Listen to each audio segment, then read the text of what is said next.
All right, let's get into it, man. G'day, guys. Welcome back to another episode of the CoolDadCollective podcast, a podcast that is for dads by a dad, talking everything there is to talk fatherhood.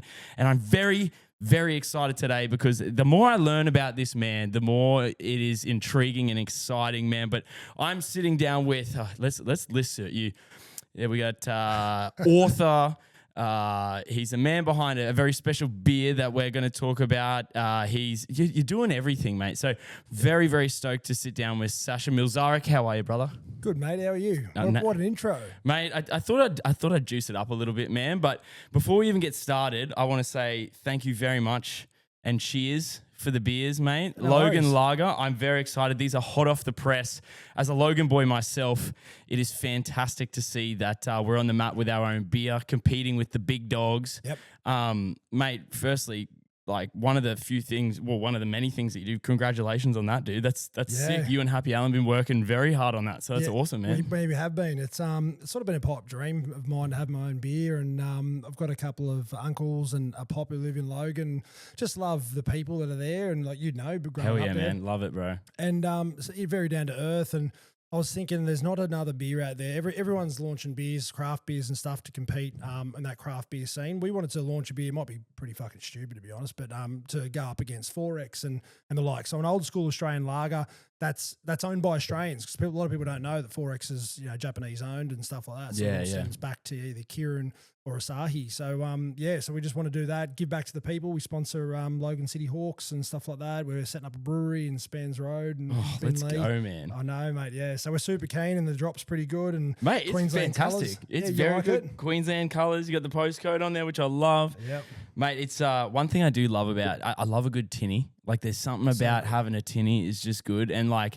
One of the designs, like I just love the maroon design of a tinny. It just makes you feel very Queenslander-ish. Yep. It nails the demographic, and mate, you guys are doing some cool shit. I love the fact that you guys are doing it, and having Happy Alan with you, man. It's a wild ride with him. He's one of my favorite. I call him an ADHD maxing influencer, bro. He's actually inspired me to just go fuck it. Like, I'm just gonna talk about film, do whatever the fuck I want, and I really think that's cool. So it's sick to see. So man, he's a good dude too. Like he's mate, he's very down to earth, and what you see on camera on his page is exactly what he's like. For a young fella, I think he might be late 20s or early 30s. He's got his head switched on. He's been through a lot. He's went through testicular cancer. So he's had one of his nuts removed, but he's happy to talk about it too, which is awesome. And then that down to earth nature is exactly what Logan's all about. And look, I'm not from Logan. Like I said before, I do have family in Logan, but he upholds those values, and that's why we wanted to get him on board, because he's spreading the news, and people from Logan are loving it, mate. Like, it's not even on the market yet, but everyone's asking, where do I get it from? I'm like, I fucking love you, blokes. Big time, mate. I was the same thing. Like, because initially, and we're going to talk about it soon. Initially, I found out about you through different reasons, but through Happy's sort of posted a lot about you as well, and I've sort of seen your journey and stuff, and it's just really cool seeing the collaborative side of things and how everyone's sort of linking up, and oh man, it's sick. But less about the beer, mate. One of the reasons, the main reason I actually got you on is you are an author. Yeah, it's a does it feel weird? It does, mate. Like it always started out it didn't start out as a book, just started out as some notes on my phone. And then over time I had all these notes on my iPhone, and I was like, what am I going to fucking do with these things? I felt like there was not a lot of information out there that was tailored to men. And mate, to be honest, that's probably the first book I've ever fucking read, let alone written, Dude, yep. So I wanted to put something out there for other blokes, easy to read, a lot of pictures. Which is fantastic. The pictures are great. Yeah. It's so good for me. And it's personable too, there's all pictures of my journey and stuff in there. I'll put it up on the camera. I'll see it there. There you go. Hashtag dad life. Mate, like going, so, I want to sort of peel it back to obviously just you as a dad too, before we sort of go into like, what the book's about and the things that you've written about. But like for you, like how many kids do you have? One. So you're like day dot, like it's how old's your one little girl? Yeah, one little girl. Nice. She's 3, I think next week. Yeah, Hell 1st of August. Man. Yeah. See, and that's the thing I love about it, is because a lot of people think about it, and I'm sort of in the same realm, is you sort of think back like, man, I wish I documented all this stuff while I was in it, because you can give advice now, but your advice is sort of based on thoughts. The fact that you're in the trenches, writing about the trenches, is really fucking cool, man. So like, thanks, mate. So what when your daughter was born, what was sort of one of the things that you were like really nervous about, like that you were like, holy shit? Because I feel like there's that transitional period when you realize you are going to become a dad, and someone like yourself, you work a lot. You are a very hardworking bloke, and you should be really proud of that, man. But when your daughter sort of came along, what was that sort of first initial like feeling like about, holy shit, my whole life is very different now? Like, how is that? It's something you know yourself. You can't describe it. It's you think you're ready, and all of a sudden you go, and we had the baby, and she's like so beautiful. We're in hospital for a couple of days, and then after the fact, you're like, I think I've got this thing dialed. The midwives and stuff were helping us, and then we go back home. We walk through the door, and my wife and I looked at each other and go, "What do we fucking do?" Like, like that's it. Hey, so it's like. And obviously the baby waits for no one. Like, your life is all around the baby then. And to answer the question, I feel like there's nothing can prepare you for that moment. You just sort of got to wing it. And we could write these books here, or there might be other information out there, but until you've lived it, I don't think you can truly say, what the experience that you're in. Yeah, dude, I fully get that. And trying to explain that to people is really hard to do. It's one of those things that, if someone asks you like, oh, how do I prepare? And you go, dude, I can't even put my finger on it. I don't really know. Like, I could give you like the gist of what I sort of did, but I don't even think I prepared that well for it. And then after they have the kid, you usually check back with them. They're like, dude, I get it. I get why you said you don't have any advice, because every kid is so different, bro. It's so different. So different. I see mates that are, same missus, same upbringing, same location, same house, same way they've been brought up, and they're two totally different kids. One kid's sitting there doing homework, and the other one's running around going, like that's my kids. Yeah, I know. My youngest daughter is a fucking nutcase, whereas my eldest daughter is like a genius. Like, she'll come up to me and start talking to me and ask me questions. I'm like, dude, I don't know. Okay, whatever you're asking me, like you're asking me questions that are out of my realm or scope. Like, your mum's the smart one. Go talk to her. And then, Kia, my missus on the flip side, she'll be like, Summer just did a backflip from the lounge. What do we do? And I was like, this one's me. I know how to deal with it. Do it again. Yeah, literally. Exactly. I was like, if you're going to be dumb, you got to be tough. But it is the best experience though. Like, I've got a mate, he's just, I've had heaps of mates that giving birth, they haven't given birth, but who are going through and having kids. And it's like, I just tell them, like, it's the best experience you'll ever have. Just buckle in and brace up, like, 'cause it's the best thing you'll ever do. There's nothing can compare you for the love that you have for a child. And I always use this analogy. It's probably frowned upon by my missus, but when you meet your missus, you're like, fuck, I'd die for you, right? But if a car come along and was going to hit your missus, I know what you mean. You'd go, yeah, look, I love you heaps. I'm going to think about it, but I still would, I reckon, right? I think I would. Kid, it's just I'd have to think about it. Yeah, kid, it's like, mate, I'm diving in front of that car, regardless. So that's the only way I can describe it to someone who hasn't had a kid. It's the most surreal and most beautiful thing you've ever had and done in your life. It puts things in perspective too, right? Like, you start to really think, you're like, I know what's really important now. Yeah. And I think it also, and like, you could probably attest to this too, it really puts in, there's times when, you've got work to do and you're like, I'll get around to it. I'll get it. It takes a little bit longer. When you have kids and you're like, right, I've got an hour and a half. I need to get fucking 3 hours worth of work done in an hour and a half. It makes you a little bit more like fucking laser beam like when it comes to getting stuff done. And I always tell people, like, it's not if you have time, it's when you have time, you have to get the work done. And like, so for you, for like your work-life balance, man, because I feel like I don't really, this is the first time we're meeting, but just judging by Instagram, you seem to balance your time really well between, and I know you're probably going to be like, nah, dude, I'm literally like on my toes all the time. But like, for you, what was sort of something that helped you, I guess, keep up, the level of work that you're doing without burning out with the sleep changes, the fact that, you got to be hands-on at home a lot more. Like, how did you sort of deal with that coming into fatherhood?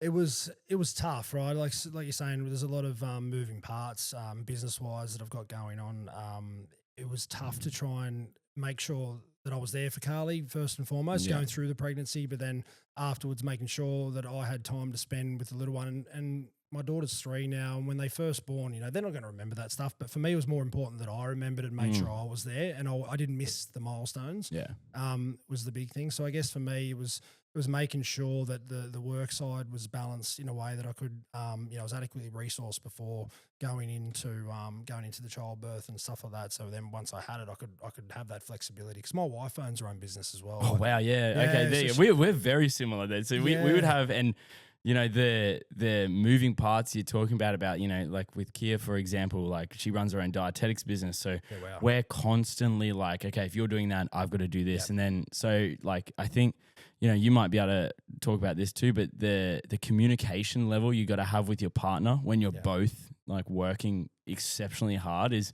it's almost like you can't not have it. You know what I mean? Yeah, you got to plan everything. You got to plan your day, and then you got to plan your after your day. You got to go, you know, like my missus is typically home, like, I don't know, 7:30. She works in Brisbane. She's got office in Brisbane in the Goldie, so she does a lot of travel up to and from Brisbane.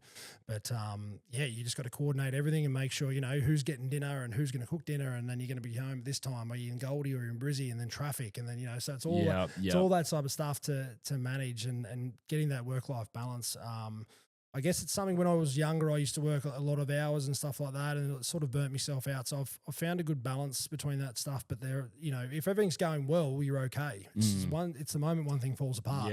Yep. That fucks you. The sickness, like random sickness, bro. Oh, dude, is your daughter in kindy, like childcare? She is, yeah, she is. Mate, those, I think the absolute just death, I call it the death of a day. Like your day's done when it happens is the call from kindy. Yeah. You're on fire, you're getting everything done, you're like, and then all of a sudden you get the call from kindy, and it's like the whole rest of your day is gone. Like you now have to, and I think that's, I remember the first time, bro, the first time that happened to me, and I was just like, you know, because I was someone, when it came to like, when there was a lot on, I'd get like real overstimulated and be like, fuck, I don't know how to deal with this. And I feel like it was like it was like practice. I had to like get to a point where I'm like, okay, if this happens, I've got to keep my head, and then I've got to like deal with these problems that are in front of me. And I feel like that's a common thing that, excuse me, the beer's good. It's carbonated. Yeah, dude, there you go. It's one of those things where I guess you just have to learn as you go, right? Like, and that's the biggest thing. And you know, for you with the book, like you mentioned that there wasn't many resources around for dads, and I can completely 100% wholeheartedly agree with you, because that's pretty much the birth of where CoolDad came from as well. I couldn't find anything and it wasn't just like the fact I couldn't find anything. Like there's obviously stuff there, but it's mainly tailored to women, which is completely understandable, like obviously.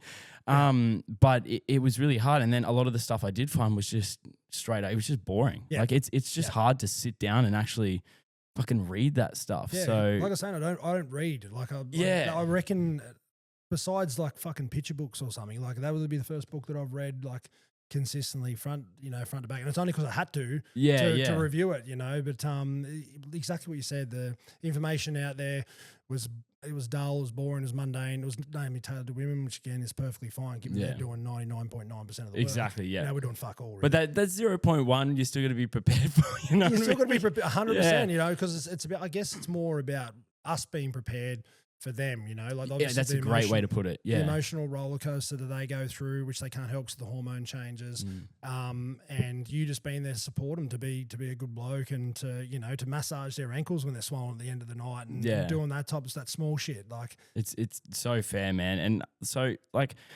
so with there's so many different things I want to talk about with the book. So firstly, with the book, man. How the fuck did you find time to write a full book? Like, is this something that you mentioned you were sort of taking notes down and stuff like that, which is amazing, but I can only imagine it's not just as simple as just like writing a couple notes in your phone. No. Like, sort of what was the process like for you in terms of the writing process of, you know, how did that go? Was it just like different things pop up, or did you sort of categorize how different things went? Like, talk me through it, man. Well, it's just, like I said, started with the notes, and I ended up with this huge thing of notes in my notes thing on the iPhone, right? So I'm just fucking plugging away, going, the obstetrician appointment, how good's that? The ultrasound there, the heartbeats at this, and I didn't know it was that high. It's like 200. If I had a heartbeat of 200 over heart attack. Yep. You know what I mean? But apparently it goes down, like, and stuff that I didn't know. So I'm actually just curious. I'm like, I've got to, you know, like a sort of an engineering brain, so I like to understand how things work. So I was trying to understand how everything was working, how it was all developing, what was the next step. So I just started making all these notes, and then I sort of got through most of the pregnancy. And I looked at this thing and I've just had like notes and notes. So I copied all the notes and I sent it over to my computer, and I ended up having like 20, 30 pages in a Word document. Yeah, okay. And it was all scrambled. Like it was, you didn't write the book on your phone. It was just like, so it was like a puzzle, right? You throw the puzzle out on the floor and then you got to kind of, Exactly. And I didn't know how to categorize anything when I sort of reading it to the missus, and she's like, you should put it together because there was nothing available for you and it'd be good for you to help other guys. And I know you know, like I've been in the mental health space as well. I've done some stuff in Movember and all about helping men and men that don't talk and, you know, providing information to men basically. And then she's like, you're in that space. Why don't you just sort of write a book for guys? And I thought, you know, it's a lot of work. Like, I don't know how would I even organize these notes. And then I thought, it might be good to do like in chronological order. So, you know, from first trimester to second to, you know, because we struggled to fall pregnant too. And a lot of people don't talk about that and miscarriages. Yeah. Okay. There you go. You know, we had all that stuff. And, oh, wow. Okay. And it wasn't until we had one and we started talking about that, you know, other people had them and, you know, I had mates that had 10 plus and like, you know, no one spoke about sort of this taboo subject. So that book touches on all that stuff in a way that like you and I having a chat here, having a beer, like we're just two mates down the pub. Yeah. So it all developed into that, and then I decided that, you know, we'll do the book and I'll start writing. And it's just after hours. It was on weekends, and it was whenever I could get around to it. Like that took 4 years to do. Yeah. Which is like I think a lot of people don't realize that when especially when it comes to parenting stuff, like you can't just write it in the first year. Like you almost need to experience that whole, especially the first, like, you know, for you, the first 3-4 years or before that. Like I know, like for us, I wouldn't say we had fertility issues, but we definitely were told because Kia's got quite serious endometriosis and adenomyosis, which, you know, for us, there wasn't much information on that. So, you know, I was like 25 years old. We were living in the city. I was living it up on the weekends, just finished uni. You know, I'm living like exactly how you could think I was living, man. And then, you know, we went to the doctors and the doctor's like, look, and I always wanted to have kids. It was like a dream of mine to have a family. And the doctor was like, yeah, you guys got to start trying for kids now or you're not going to have any. And so as a 25-year-old, I was like, fuck, okay, if I want this, I got to, you know, and that was something that I kind of talk about a lot in the podcast too. And like you said, I spoke about it and then I didn't realize how many people have fertility issues. Yeah, like it is so, like all I thought, you know, when you're like 18 and you're single and you're so paranoid, you're like, paranoid. oh my God, what happens if I accidentally get someone, you know what I mean? Double like, bagging and everywhere. Yeah, exactly right. No, I know exactly what you mean. And then, you know, you get older, you get more mature, you settle down and you start going, holy shit, to fall pregnant is really fucking hard. Mm-hmm. Like it's not just a matter of like, there you go, it's done, there's a baby there, now you got to deal with it. It's like, you know, for us, our second bub, Summer, like it took like a year of trying to get, you know, her. Like for you guys, you know, what was sort of that period of trying like? I can imagine it was really emotionally taxing and trying to, you know, get on with life whilst also dealing with that, man. It's important that you raise that, I think, because we fell pregnant unexpectedly and then we lost it about 12 weeks and then we thought, oh, well, you know, like it's a bummer, obviously, but it wasn't meant to be. So we'll just move on. Let's just try again. And it happened so easily because we did it unexpectedly. Let's just try to do it. And then it took 18 months. And like, far out. Yeah, okay. And you go through the cycles like you probably went through in that year where you start off and it's all good. And then you go, oh, let's just try fertility sticks. And then you do that and then that doesn't work. And then, you know, you start counting the periods and the days and all that type of shit. And then all of a sudden sex becomes cumbersome. I was about to say this, it takes the intimacy away from it, man. Like a little bit TMI, but we would get to the point where like, you'd end up doing half yourself in the bathroom and then just ending. It feels like more of a science experiment than it does like that sort of interaction. You know what I mean? Yeah, 100%, mate. And it takes that whole love and intimacy out of it, and then all of a sudden it's like a chore, and then your relationship suffers as a result. And that's something that these other books didn't really touch on, which the book touches on as well. Like, you know, Carly and I went through some tough times there, and it becomes cumbersome, and then you're like, oh fuck. You know, what are we doing? Like, and then it's, it's not enjoyable. And then gets to the point where you start arguing about certain things and it's just all unravels. But, we ended up going through a fertility process, which I talk about in there as well. Okay, awesome. Went through IUI. Okay, what's that? It's like a step before IVF. Okay. So basically, it's like an artificial insemination type process, and that's how we fell pregnant with Stevie first go, which we're really lucky with. That's awesome. That would have been such a relief, man, to go through that and have it happen. You're just like, thank fuck. Yeah, like it was because you know, Carly's a busy woman, has got her own businesses, and I'm 41 now, so we're sort of getting to an age where it's like, we want it to happen. Is it going to happen? We don't know. The other side of it wasn't really working because it was becoming a chore. Yeah. So we decided to go down that road, and first time, so we're super lucky. And, hell yeah, man. Yeah, and it's just crazy ride. How was the like the pregnancy for you? Because obviously, you know, having your first go, but like you guys dealing with the miscarriage. What were the nerves like in that first sort of like, especially the 12 weeks? Yeah. Like, was it kind of like, was it very like touch wood kind of situation? Like, yeah, it was. Okay. It was, the first 12 weeks went really slowly, like, cause you know, it happened at 12-week mark last time. But you know, Carly's a trooper. She was just, head down, ass up. She was just working and getting into it. And it's incredible how they do it. Hey, like it's unbelievable.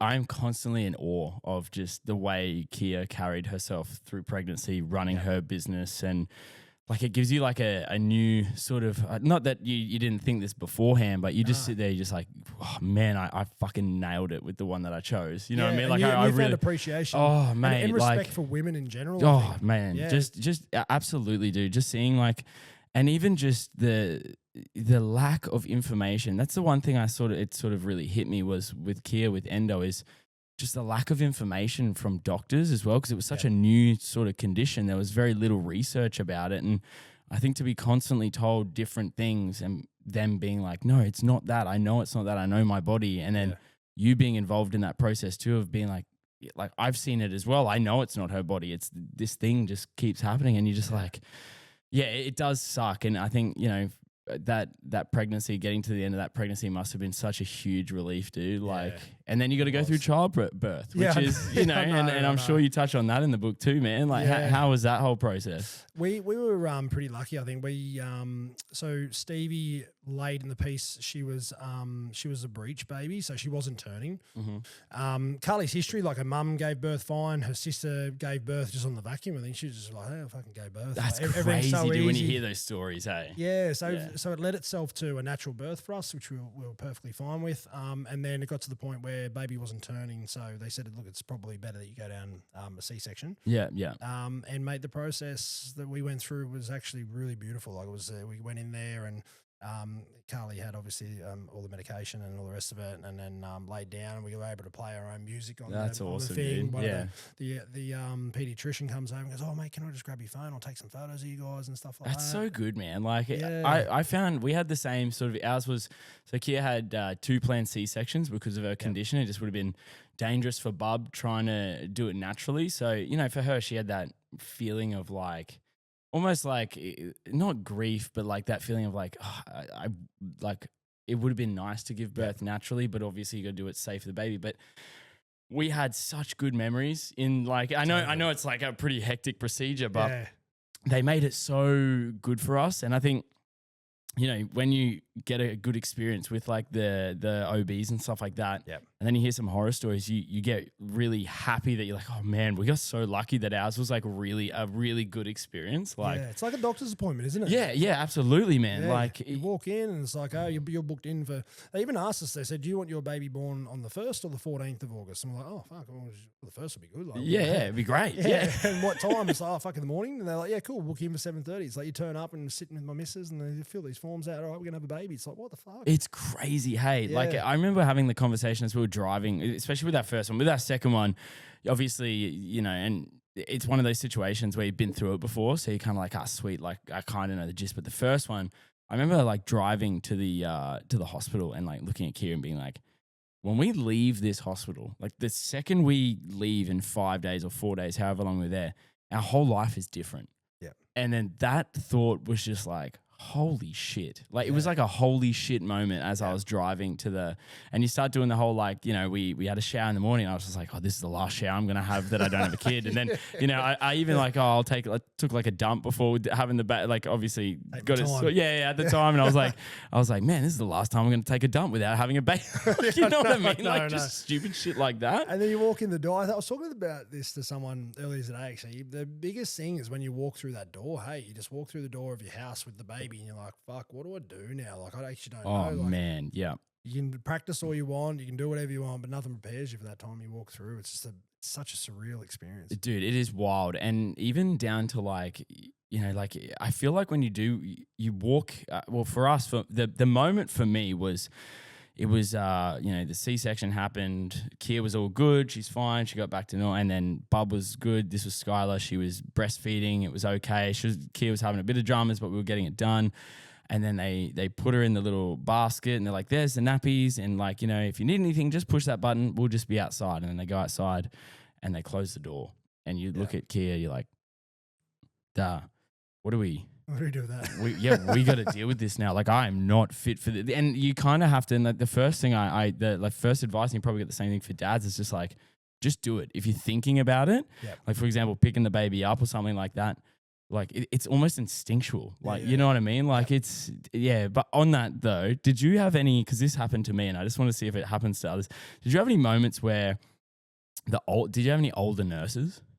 Yeah, he was judgmental. Yes. Okay, good. Yeah. So the fact that you got what I was talking about immediately, how did you deal with a couple of things? Because like for me, I was like, I always wanted to be really hands-on from day dot. Yep. And I was doing as much as I could, and I still just couldn't shake the like offhanded comments sometimes from some of the older nurses. And I'm just like, oh fuck. Yeah, I know. Mate. It just sort of doesn't put a dampener on the experience, because it's such a beautiful experience that sort of shit doesn't matter. But your missus is going through a tough time, you know, like they had the baby, they're repairing the hormone dump and all the rest of it. And just little comments then make them feel like they're inadequate or they're not doing things right. Like the thing that lasts with me is my wife decided that she didn't want to breastfeed.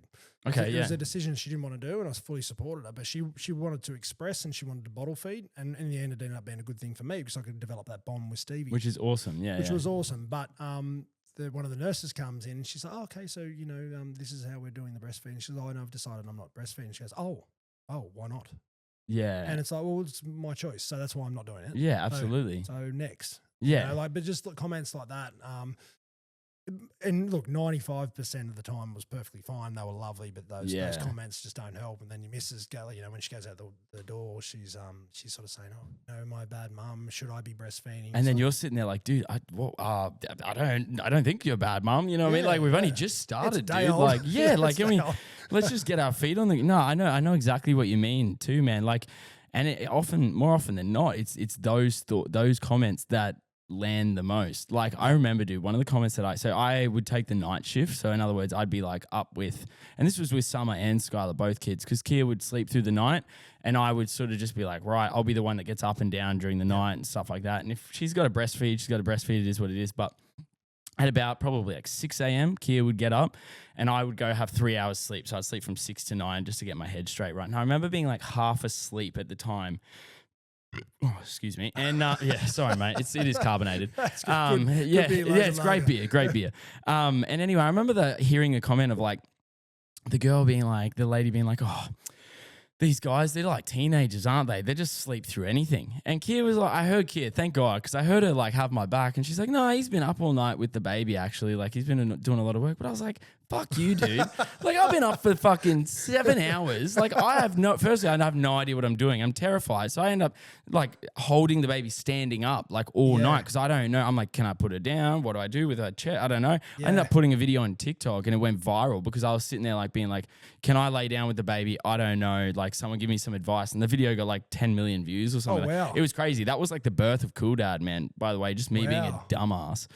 And you know what I mean? Well, it's relatable. Yeah, it is. And then that was a cool thing was so many people like, dude, I had the same experience. But like, so I was up all night and I got that and I just was like, oh man, like fuck you. I'm doing a good job. I feel like I'm doing a good job here and I'm getting shit on. What the hell? Yeah, exactly. Mate, it's those things. And then, you know, as I said, you start questioning yourself. You're like, am I a good dad? Is this what I should be doing? And then, you know, I feel like that's a common thing, even as you sort of progress through that, your fatherhood journey, is like little things make you question if you're doing the right thing. You know what I mean? Like, you know, for me, there's been times where I'm like, am I working too much? Or there's times where I'm kind of just like, you know, I might lose my cool and I'm like, shit, is this going to be one of those things that they remember for the rest of their lives? Like, you know, I guess for you, like when, you know, it's definitely probably in the book, but can you think of any times that you sort of reflected probably a little too much on, and you're probably a little bit too self-critical on like the way you sort of were at a certain point during the fatherhood journey so far? Yeah, I think the biggest thing for me, like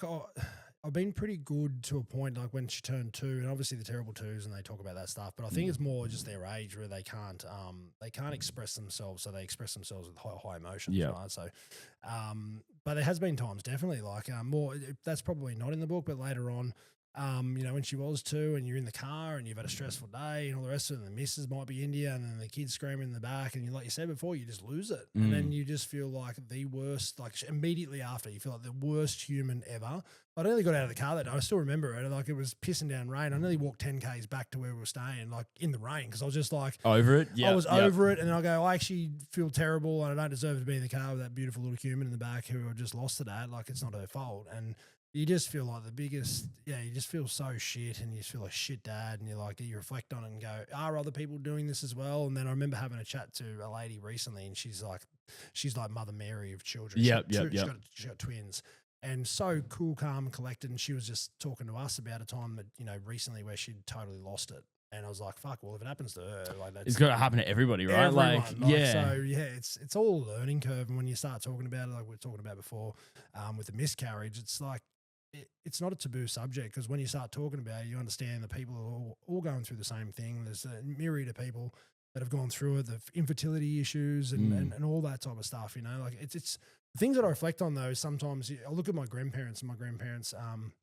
you know, they're from Poland and Germany. Like back in the day, like I just didn't see them having issues with fertility. They had like 5, 6 kids and all the rest of it. There must be some type of change in what we're doing. Mate, it does, you know, my my fiance Kia always talks about like, you know, the microplastics thing, and that's obviously like a big thing. And like, dude, I barely listen to the, like, I don't try to avoid, and I know it's I guess naivety by choice, because I don't like knowing too much. Because it makes me depressed, because I'm well aware of everything that's going on in the world, and it is by choice. I think, you know, the toughest thing about being on Instagram and stuff like that is people ask you to weigh in on things, and you're just like, dude, I don't fucking care. Like, I know it sounds bad, but like, in order to keep me sane, I try to avoid all that stuff. But like, you know, when you think about you start to think whether it is a thing that we've just documented more now, or if things are actually occurring now, whether it's our diets or whatever, that are actually affecting all this stuff. Because I'm exactly the same, man. You never hear about this stuff, and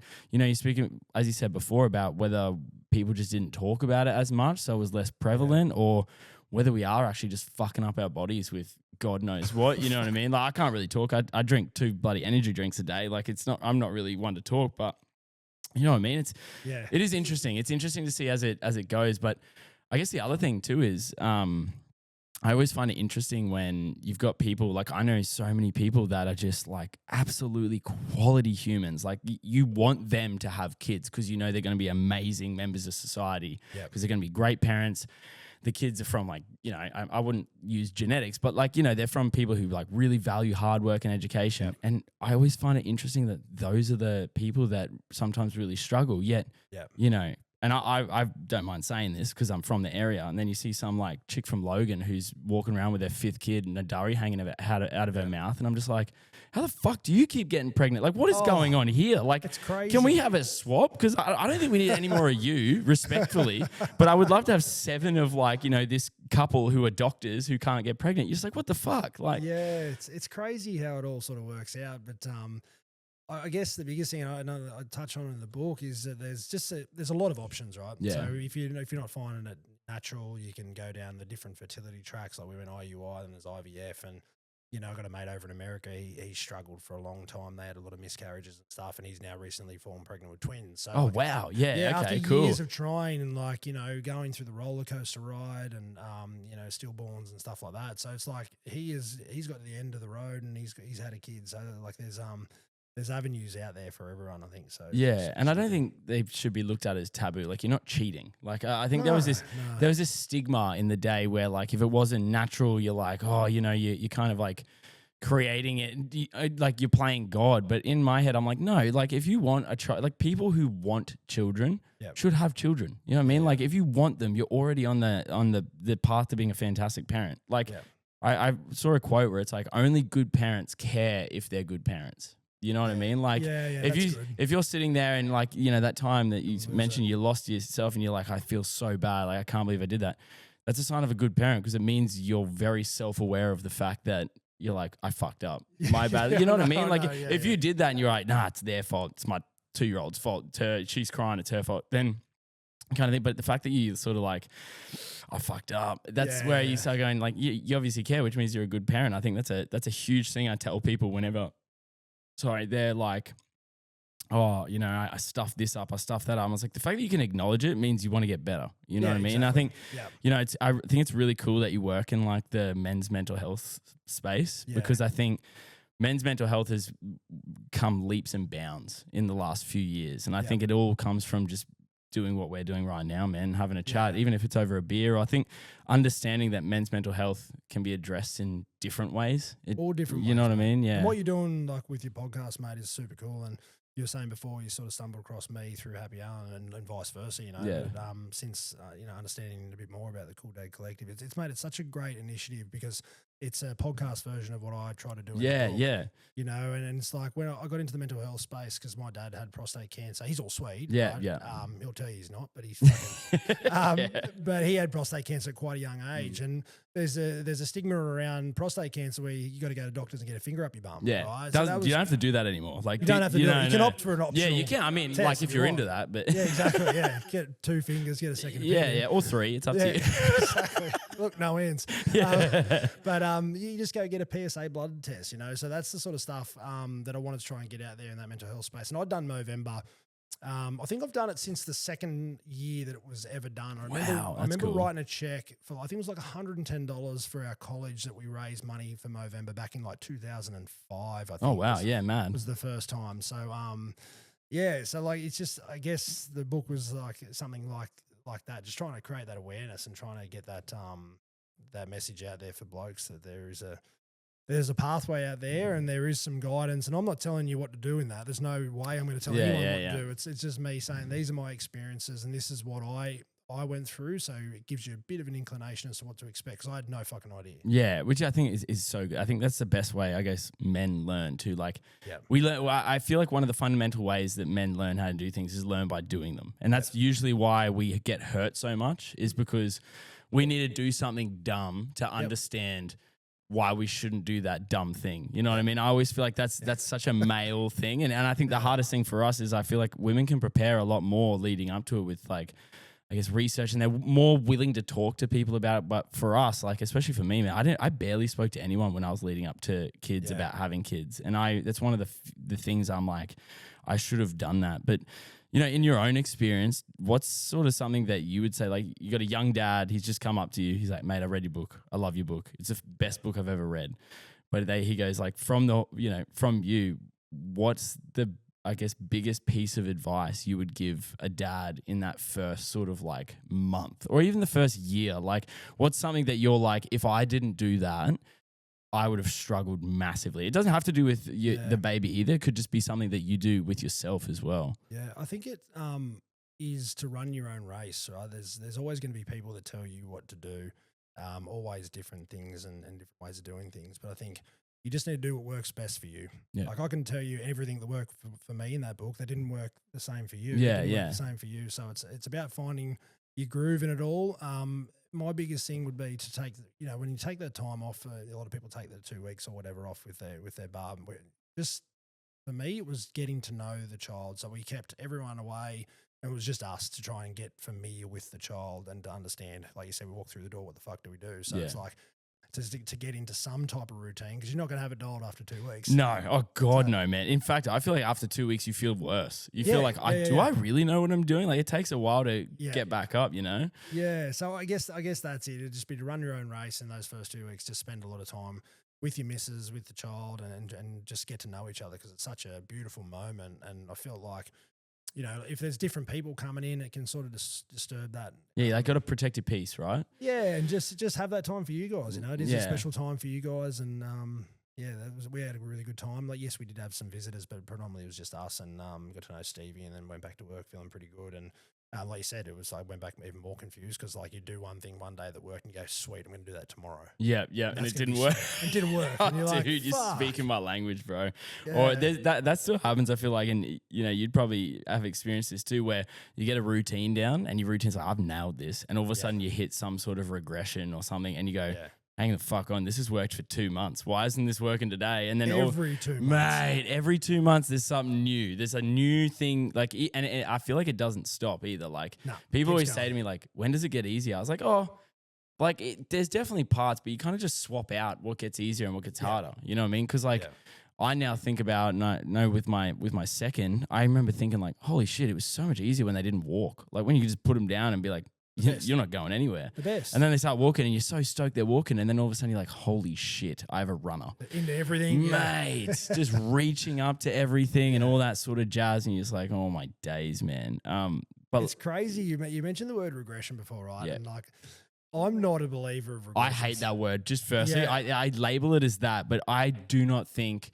I call them slingshot moments, okay? Because you have to, with a slingshot, you got to pull it back, and then when you let it goes further forward. So I always think it's like 1 step back to take 3 steps forward. You know what I mean? So whenever we have like a regression, we call them like they're about to level up. So you're in like evolution stages. So 100%. Like, I feel like, And it's like, you know, if you go out and bender and you go out Friday, Saturday, Sunday, you don't sleep. Monday, you're a cranky. You know, exactly. You're fucking cranky, right? And they, you know, people say like, "Oh, she's going through that regression." It's like, no, she hasn't fucking slept. She's just tired and she's miserable. Yeah, like she just her brain is literally exploding with information. Like, I'd be so pissed if I was learning everything I had to do in life in like a 2-week period. You know what I mean?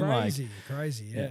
And it's just that evolution, I guess. You know, like we were talking about before, when they turn 2, it's like they're starting to get these big emotions, and it's like we can express them. Like we'll just have it out, you know, we'll lash out or whatever, but they can't do that. They just, so that's what they do. They just scream, and you know, they can't tell you they're hungry. They can't tell you they're tired. And then, you know, if we're tired, we just go to bed. Yeah, exactly. But they just go, oh, this feeling of fucking, I don't know what's going on. I'm so fucking tired. I'm going to scream. Like, you're like, what are you doing? Just go to sleep. What's wrong with you? Yeah, 100%. We've sort of put our own expectations of ourselves on our kids, and we don't realize like, hey, I've had 30 years to get better at this. And I'm still shitting. Yeah, and I still struggle like so much. And there it is again. I pulled away that time. But yeah, no, I know what you mean. And I think on that too, like you spoke about running your own race. And I think that like that could not be better information. And it's one of those things that it's easier said than done at times too, because things like social media, things like everyone wants their kid to do well. But I think sometimes we, I guess, put our insecurities in the world of like trying to, you know, you talking to someone else about your kid, and you don't realize that you're probably making that person feel like shit because your kid, and then, you know, vice versa sometimes. So I think, you know, one of the things that, and you could probably like the worst parents to deal with are the just wait parents. Have you ever dealt with them?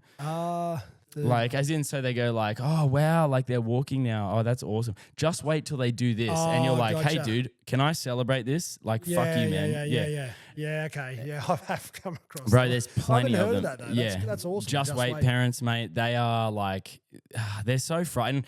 You know, the cool thing is I know you have the same attitude of me, is like nothing's ever negative. Like you always, I always look at it, everything's an opportunity, right? Like whether it's really shit, like there's times where things are shit, but like it's an opportunity. So you can see like, yeah, they are regressing. Okay, they're not sleeping as much, but also my daughter's just started riding. Like that's fucking so cool. So like you see that. How old is she? Oh, it's my 5-year-old. So like she's just started school, and dude, she's coming up to me, and there's nothing fucking better than her being like, hey dad, I wrote you a letter, and you read it and it actually says to dad. Like she's obviously, she's asked us like, how do you spell this? She's not a genius yet, but unbelievable. And it says to dad, I love you from Skylar. And then, you know, you get that. And dude, my desk at work is just littered with just messages from my daughter. And, you know, I feel like the just wait parents, they really try to dampen the vibe, but I always say to people, don't listen to them. Like they're always the people that are like struggling the most, and you have to sort of come from a place of empathy and be like, oh, that sucks for you, but I don't have that thought. You know what I mean? Like I've never had that thought, so you're on your own, but that's cool. Exactly, yeah, exactly. Like I'm like, oh well, I'm stoked with what she can do, and that is what it is. But I feel like coming from a place of like empathy with those people is really tough sometimes. So tough, mate. I'm like, fuck. Sometimes I'm pretty impatient. I've got a short fuse, but. You just got to bite your tongue, don't you? Oh, big time, man. You just got to bite your tongue. Like I remember, Stevie was there. I think she was maybe 2, and we're at a pub. I'm not a bad parent. It is that video. I'm not a bad parent. Not a bad parent. No, I've been there. I've been plenty down here, Brecky Creek. Great. They're pubs like breweries now with playgrounds. Anyway, such a good place. Yeah, it's the best down there. Yeah. So we're sitting there, and then Stevie's gone to play with this other kid's toy, and the mum's come up to Stevie, and she's gone, "Oh no, he doesn't like to share." And you're like, what the fuck does that mean? What the fuck? Like, just fucking, she wants to touch it for 2 seconds. Not going to take it. Yeah. But now I am going to take it. I want to do it now. Like, exactly. You're now making me want to be a pain. Yeah, it's just those, and Stevie's only young, and I've only gone through 3 years of parenthood, but I can already start to see there's going to be dramas there. Like, from my point of view, it's going to be me, the one who's going to have to try and bite my tongue, and me to control things, I think. Yeah, there definitely is tough times because you do come across people that definitely parent differently to you. And like, I mean, I would say I'm sort of like part old school, but part like I do listen to Skylar's emotions a lot. Like, and that was really hard for me because I come from like my dad and like a sports background. My dad's a real hard ass. Like, Logan. Yeah, exactly. Just get it done, man. Stop whinging, get the work done. And but there's an element of that where if I didn't grow up with that type of parent being like, yeah, I know you're tired, brother, but get it done. Like, I know you don't want to go to work today, but you know what? You need to go to work today. Like, get it, stop being in no lack of a better term. Stop being a bitch and get it done. Yeah, exactly. And I'm a big proponent of that. Like, if I wanted to listen to myself, listen to my inner bitch every day, CoolDad wouldn't exist because like I'm not getting paid to do this. This is just a passion project. So there's an element that I take into parenting like that, but then I try to mix it with the gentle sort of side of things. Like, I understand you've had a big day. I get it. It's okay to feel sad and things like that. And I think, in my opinion, I feel like that's the best way to sort of parent. Like, you want to acknowledge that, you can feel sad, but that doesn't mean you give up everything. You know what I mean? And I feel like someone like yourself is a big proponent just by, talking to you and understanding your life. I feel like, is that something you sort of want to instill in your daughter as well? Definitely. Definitely. I think, school of hard knocks with me as well growing up, it was very black and white. It was like, you're fucking doing it. Like, you're up, you're doing this. I'll try and instill the same message, but deliver it differently. Yeah. Do you find, having a daughter, like, would you, and I know I don't say this in a negative way, but do you think you would parent a son differently to your daughter? Different. Yeah, okay, cool. Totally. Because I say that sometimes and I feel bad because I'm like, but in my opinion, they're two completely different creatures, man. Like, it's insane. Like, I'd be, and like, fuck, I don't know if this is right or not, but I feel like I'd be more tougher on a boy. Like, I just feel like, and I feel like you need to be, because like you said before, blokes are dumb. Like, we're dumb. So dumb. And if you don't have someone guiding you and slapping you, not physically, but slapping you in the direction that you need to be going and keep pushing you in that direction, I feel like, it's not going to be the best for that particular boy. Yeah. But and I always have this joke with my missus. I said, like, when she gets older, hey, she's your responsibility. I'll be there for her when she like completely falls down. Yeah, I know what you mean. Because that's, I don't know. It's just they're just so beautiful. Like, little girls are just so beautiful, and you see. Like, my little nephews, and they're running around, they're grabbing their old fella going, like, you're like, what are you doing, man? Dude, like, I know, man. You see it from the start. Like, have you found having a daughter has like not softened you, but like for me, I was definitely, I wouldn't say I was like I was always someone that had to be tough. Like, I always, and it came from just like, you always had to be tough. You always had to be like strong and, you don't cry and things like that. And that was just the way I was raised. And that's probably how my dad was raised. And there's nothing wrong with that, but it took me a while to sort of unlock being okay to sit in my emotions. And like, I even think back to like, relationships I had when I was like in high school and stuff like that. And you go like, oh fuck, I was a bit of a problem. Like, you know what I mean? So I think, having a daughter, it's softened me up, not to a point of detriment, but to a point where I'm like, I understand a lot more. I'm probably a better listener now too. And I'm probably a better partner to like my fiance as well after having a daughter. Cause I'm like, oh, it's a different household. Like I'm the only man in my house. Like same with me. Yeah, dude. So it's a completely different dynamic. You can't just sort of be like rah rah all the time. Like nothing gets done. Otherwise, you know what I mean? No, yeah, 100%. I do like roughing her up a little bit. Like we you have to. we wrestle and stuff like. Yeah. She loves. She runs, wrestle, daddy. Yeah, like, let's get into it. So cool. But then all of a sudden she'll be like, okay, now I want to relax, and she just sits under my arm, and it's like, oh fuck. How good is that, man? Like, oh, dude, I have found like my amount of times I cry now is so much more. Yeah, like, dude, I watched Marley and Me the other day. Have you seen Marley and Me? Is that the one with the dog? That's the one with the dog dies. Oh yeah, fuck that. Bro, I'm not even like, the first time I saw it, I got teary. This time I watched it, bro, I was quivering. Like my lip was like, even Skylar's like, Dad, are you okay? And I was like it was one of those moments. I was like, where the fuck? Do I need to get on like TRT or something, man? Because I feel like I'm like losing. Dude, what the fuck is going on? I'm like crying at different things. Like I'll be like scrolling through Instagram and like there'll be like a video of like a dad like, you know, dancing with his daughter at their wedding. And I'm like sitting there crying like, it's going to be me one day. It's so good. Oh, man. I think you're going through that stage now. You're saying your daughter's 5 where they've grown up through that rebellious stage, which my daughter is still in, and they've come out the other side, like, and they're just so beautiful. Like, I'm starting to so see lovely, glimpses dude. of Stevie too. Like, I'll go to the gym in the morning really early, and then she'll get up and first thing she'll ask, "How was gym, Daddy?" And that's so cool, dude. Like, oh my god, it was good, babe. You should have seen me. I was pumping so many weights. Everyone was looking at me going, "Fuck, this guy's shifting a heap of tins." Look at him, get around him. But no, none of that happened, babe. But yeah, I know what you mean, man. Do you feel like I don't know? This comes from me. So do you feel there's like that? You get a little bit more of a push now to be in good shape for when they're teenagers. Yeah, definitely. Yeah, absolutely. I Good. feel like, and just like I can't let myself go, dude. No, there's no not. chance I'm letting some 14-year-old boy rock up to my door and be more jacked than I am. No. You got to be a little bit staunch. Yeah. Just to let him know that hey, I'm an older man, but I still got it. Like, yeah. It's still throw there. it down. Yeah, let's throw it down. Let's go. Oh, dude, I know what you mean, man. It's such an incredible journey. But like going back to the book, I mean, what's probably one of the things that you would love if someone sort of came up to you on the street and they're like, "Oh, Sasha, I read your book, man." What's something that you'd be immensely proud of if they said, "Hey, I took this away from it"? Like, what would be something that you'd be like, "Wow, I did a good job"? Yeah, I think it's just that. I think it's just if I can help one person, just help them with their journey to go, righto, that helped me, whether it be with their relationship with their wife or their partner, or whether it be in raising a child, or whether it be through the conception stage and going through a miscarriage and going, right, and put that behind you. It happened for a reason. I'm going to get back on the horse and try again. I think that's the biggest thing for me. So long as it helps one dad, because like for me, I didn't have that help. And look, there are probably books out there that are half decent, but like I said, like I don't read books. So I needed something that was going to be engaging. Like I'm having a conversation with you right now. Some bloke swearing, going, fucking, you got to do this, bro. Or, yeah, it makes it relatable though. It makes it less like an official.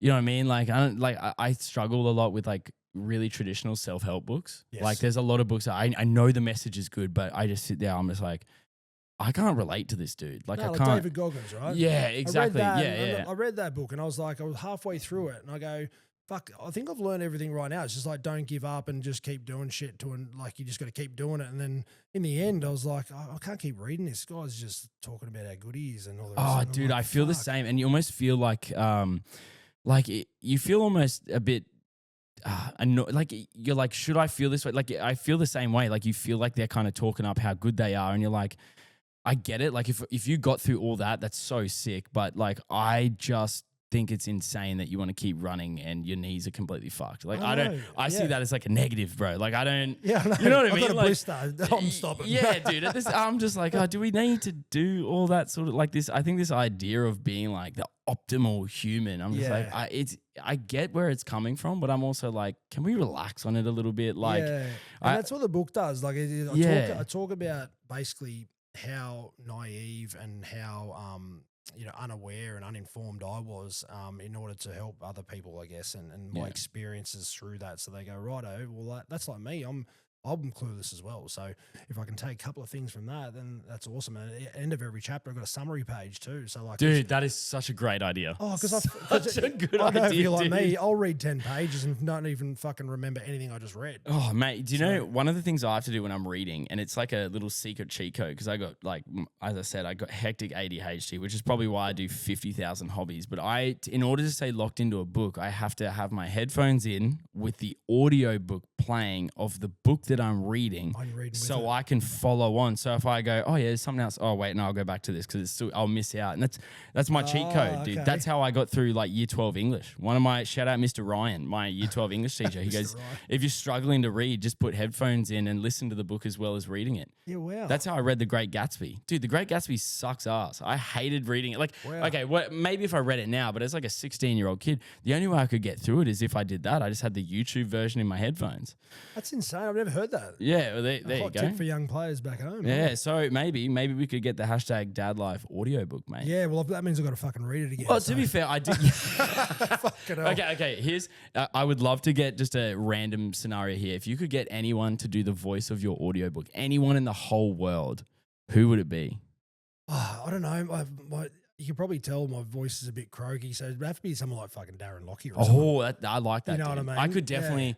See, to be fair, like now that I'm like close my eyes and putting your voice in my head, I could actually see your voice being Lockyer's voice. Yeah, I don't know what happened. I think I got hit in the throat one time playing footy, and then ever since then it's just been like real husky and stuff. Not as bad as Darren Lockyer's. But Oh, mate, me. So shout out other new dad, Desi Nichols. He actually used to be he used to be the oldest debutant in the NRL at some point. Oh, how old was he when was he 30 something? 30 something. Yeah. Anyway, and he's got the same thing with his. I used to work with him at school, and fucking legend of a dude, one of the nicest human beings you'll ever meet, bro. And we always find it funny because he did the NRL. I think he did the NRL Nines comp for the Broncos, and it was pre him fucking his voice box up. Yeah, wow. And it's so funny. We used to play it at work all the time. Desi pre like fucked voice, and dude, yeah, same sort of thing. And now he's got that, but like. I feel like it suits him. Like I feel like you suit a husky voice. Yeah, because I've got a rough head. Yeah. It's fucking. Hey, bro. Actually, I just thought of something. You know, Landman. Have you seen No, that series? what's Landman? It's a new. Actually, it's not even a new series. It's got who's the guy off Bad Santa? Fucking Billy Bob. Billy Bob Thornton. Yeah. So it's got him in it, and it's about oil and stuff in Texas. It's his dad, and I would love if he could read the book. If you haven't listened to his voice, he's got this old Texas. Oh, dude, I voice love like that shit, man. So that'd be pretty cool. Yeah, I would 100%. There's a guy on Instagram that does he does like a lot of dad life sort of, he's like this old fella, old bearded dude, country, and same sort of thing. He's got that real husky, like American sort of like Texan voice. And dude, mate, it always sounds like you're you're learning a life lesson. You know what I mean? Like, keep going. Yeah, dude, I got this. Yeah, no, mate. Well, like, man, I'm so excited to hook in and actually read the book myself, man, because like I'm someone who's always constantly wanting to learn and especially leading into like I guess someone who, as a guy, it's always nice to hear someone's perspective that's going through the same thing. I always find that's really good. But do you think there's after this one, let's fast forward sort of 3-4 more years, you reckon there's going to be a version 2 dealing with those early sort of almost teenage years? Fuck. You can make a series, bro. Yeah, I know I could, man, but fuck the amount of work that went into that. Like I said, it was 4 years, and I wrote the whole thing and had independent publishers, so a proofreader, go through the publishing process with them. The first one went bankrupt. And lost all the bloody edits and stuff that we'd done from the formatting point of view, so I had to restart again. Fuck, man, that would have been so shit. Yeah, it was so shit. But like, shout out to Jason from Clark and Mackay. He jumped on board and was able to help us, knowing full well he was sympathetic to the situation with the previous editor. But just going through that process and going through the proofreads and then reading it again to make sure it's still in my language. And that book's actually, it's got like a Urban Dictionary. Oh, hell yeah, dude. So it's got my own I'm so version excited for this, man. Like I'm genuinely so excited to actually go through and read it. And obviously, like, we got Father's Day coming up, brother. So it's still a little bit away, which gives people a lot more chance. But leading into the end, man, what where can people sort of purchase the book? So it's on the website. So it's on #dadlife.com. And I'll link everything in the show notes and everything like that, so they can access it as soon as they listen here. You can go scroll right down and buy a copy right now. Yeah, mate. Link on the bio and on the Instagram and stuff like that. So you can do that. It's on Amazon. It's also going to be in bookstores and stuff around. So Hell yeah, man. So any potential or any mums out there or future mums looking for to get some reading, getting the dad reading done. Yep. Father's Day. I think this might be an good early Father's Day present, brother. That's it, mate. Good lead up to it. So, yeah, hell yeah, man. I absolutely love it, man. And I'm so excited to, like I said, to sit down and read it. I'm actually child free when I get home for a couple hours. So I'm going to kickstart. I might crack another beer and sit up around the pool and have a read, man. But I'm really excited. But you're also doing a whole bunch of other stuff, man. There's the #DadLife Instagram account too, which I've seen you posting on as well, which is really cool. So people can get around and follow that. And you get people to follow yourself as well. If they want I was gonna say, is yours sort of like a behind the screen sort of Instagram page, or is it like you also following in Happy's footsteps as well? Yeah, mate. Yeah, just watching him do his shit is unbelievable. It's all the Logan Lager stuff he's doing is unbelievable. But mate, socials are behind me, I think, now with that sort of stuff. Oh, mate, it's a task. Dude, it's an effort to do it, and it's like I've got limited time, and I'm going to sit there for 20 minutes editing a post, or I'm just going to spend that with the missus. Bro, 100%. It's like the second I've got enough money to do so, I'm palming off the Instagram stuff, because like I love doing it. Don't get me wrong, I love making content, but bro, it is spending too much time online, dude, is not good. Like I can always feel it when I'm spending too much time online, and I'm just like, this is not good for my mental health. It's like beers, beers are great, but don't have beers all the time. You know what I mean? And don't have 1,000 of them. Unless it's Logan Lager, do it once. Yeah. Oh, Sasha, man, I really appreciate you coming on and making the trek from the Goldie, mate. And, I obviously I would love to link up again, man. I'm a massive, massive believer in the Logan Lager. I can't wait to read the book. I'm going to be posting all about it. And, dude, appreciate you coming on, brother. Hey, thanks, Matson, for having us, mate. It's incredible what you're doing. So, you definitely need to get around the CoolDadCollective page. It's a great initiative, mate. Thank you, man. I appreciate it. All right, guys, you know what it is, CoolDadCollective podcast. If you need any of Sasha's links, they will be in the show notes below. But if you want to get in touch with the podcast, at CoolDadCollective@hotmail.com, or go follow on socials. And, guys, you know what it is. Have a great rest of your week. Make sure you go purchase the #DadLife for a Father's Day gift, or even like a future Father's Day gift, potentially, maybe. Have a great week, guys. Peace.